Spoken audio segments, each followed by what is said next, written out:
Hey, I'm Ryntek. The Sims 1 is a series that means a lot to me. I've played every single one of the games without fail. And that's exactly why I found it perplexing when I don't remember a lot from my Sims 1 playthroughs. That's why I decided, you know what, I should play through it and force you to listen to me talk about it.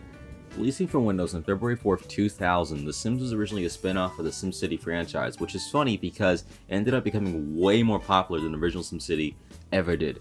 Like, sure, SimCity as a franchise is probably one of the most iconic gaming franchises out there, whereas SimCity is a great game, The Sims, well, if you know, you know. I told them to get The Sims 1, but it wouldn't listen to me! This damn game sold 11.5 million units on PC, and it makes sense why. The game's extremely addictive. There's something about taking care of a virtual version of you while you rot away in your own room. The game does tend to be a little bit dated in a lot of ways though.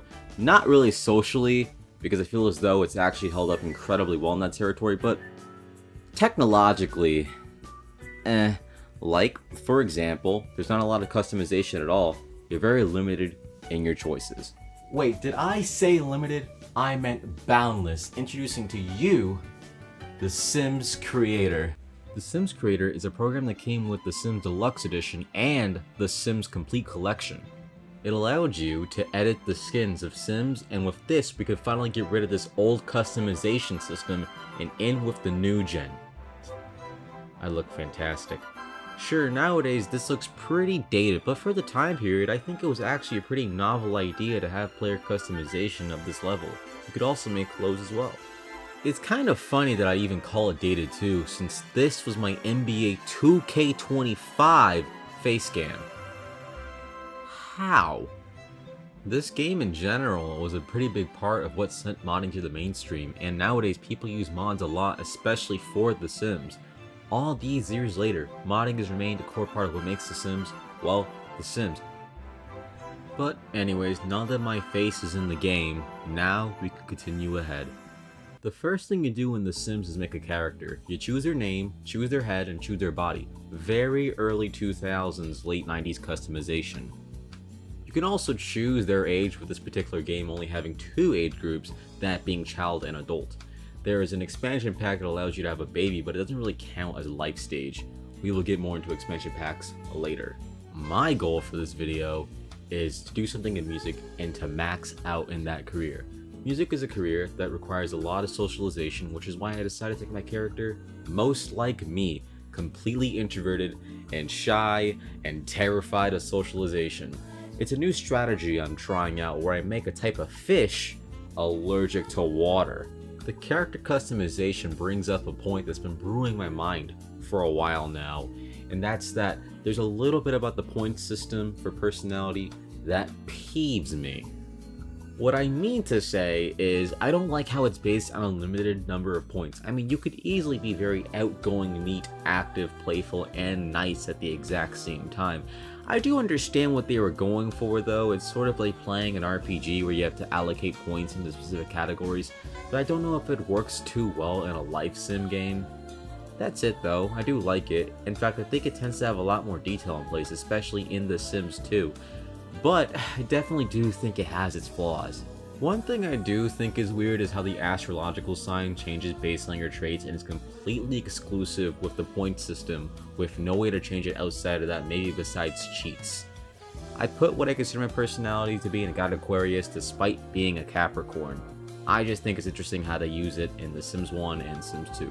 After that, you place them in a house and you have to furnish that along as you go. Design wise, the game's mechanics are pretty good, although the camera is very dated nowadays. This game is also the hardest Sims game out of all the mainline Sims games. I didn't realize how difficult it was going to be, and as I was recording the footage, I set fire to my stove 6 different times in the few hours of footage that I have. And just in general, I was having a hard time with the game. There would be flies flying around even when I cleaned everything in the house, and at one point I even hired a maid, but it still kept happening. I was going insane in real life to the point where I actually moved my sim from music to showbiz. This does actually bring up a topic very essential to the Sims franchise: expansion packs. Even during the first game, The Sims 1 had a good amount of expansion packs, with The Sims 1 having 7 total expansion packs. Livin launch was released on August 31st, 2000, It added new NPCs, careers such as musician, which is the career I chose in the game, and new items and features. This is also the expansion pack that added the Grim Reaper and the Tragic Clown, which surprised me because I honestly thought they were there from the beginning. House Party was released on April 2nd, 2001 with an October 4th, 2002 reissue. It adds the ability to host parties in your home. If a good enough party is held, a famous person, Drew Carey, can make a cameo appearance. Hot Date was released on November 12, 2001. It gave us Downtown, which hosts shopping centers, restaurants, nightclubs, etc. Of course, as per usual, it also added in new items for households. Vacation was released on March 28, 2002. As the name says, the expansion pack allows you to take a vacation for a little while, which is honestly especially needed because there's no days off in The Sims 1. Days don't exist. There's no Monday, Tuesday, Wednesday, Thursday, or Friday like how there is in the Sims 2, Sims 3, and Sims 4 and any of the other spin-offs. Crazy how this is the only one that doesn't really have that. Superstar was released on May 13th, 2003.